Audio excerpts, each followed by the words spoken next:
Ni vlog ni Kreng!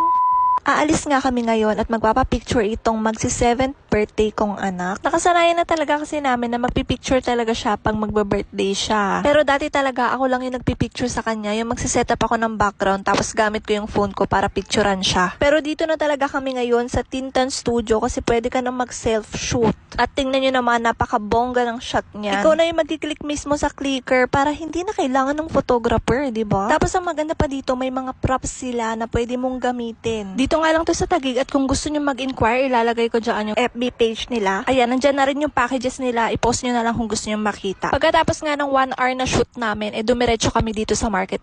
Tapos nakita namin, bukas na pala yung McDo. Ito nga palang suot namin, Bini-inspired talaga. Pero ako, eme ko lang yan. Pink lang ako, ganon. Dumiretso na nga kami ng supermarket kasi nga bibili ako ng konti lang naman na stock namin sa bahay. Kailangan din kasi ng stock pang baon sa school, mga chicha, mga ganon. At syempre, nag-video lang ako ng konti. Kala mo naman talaga, feeling vlogger. Tapos may lumapit nga sa amin, bumili daw kami ng Swiss Miss kasi nga may palaro ang Swiss Miss, may booth sila. So yun, pinuntahan namin yung booth nila. Paborito rin naman ni Ash ang Swiss Miss, tsaka ako din syempre. At ito, nag-enjoy siya dyan, nag-drawing siya, tapos may palaro na konti, ganun. Tapos may freebies pa sila. May pa-sticker si Swiss Miss, tapos meron pang extra Swiss Miss dyan sa eco bag. Pumunta na nga rin kami ng Bonchon kasi nga nagugutom na kami. Alam nyo naman itong batang to, malabonchon talaga to. Bawat punta nga namin sa market, bonchon ang gusto niyang kainan. Ewan ko ba, binayaran ata to eh. Charot. At pagkatapos nga namin kumain, nagyaya pa siya mag-time zone. Akala mo birthday niya talaga ngayon. Ang dami niyang ganap sa buhay. Pero okay lang naman kasi nag-enjoy naman kami. Yun nga lang, hindi namin kasama yung bunso kasi nga ang hirap nga mag-isa, be. Syempre, nag-photoshoot kami. Alam nyo naman yun, napakalikot nun. Grabe. Tapos syempre, matik yan. Ito lang talaga yung nakukuha niya palagi, itong itlog na claw machine. Claw machine? Ano ba? Inubos lang namin yung pinaloadan ko na 250 ata yun. Tapos ayan, ang nakuha namin yung maliit lang na stuffed toy na yan. Sa claw machine nga iyan. Kasi nga paborito naming laruin yan. And after no, nag-taxi na kami pa uwi at sobrang nakakapagod ngayong araw pero nag-enjoy naman kaming dalawa. Yun lang.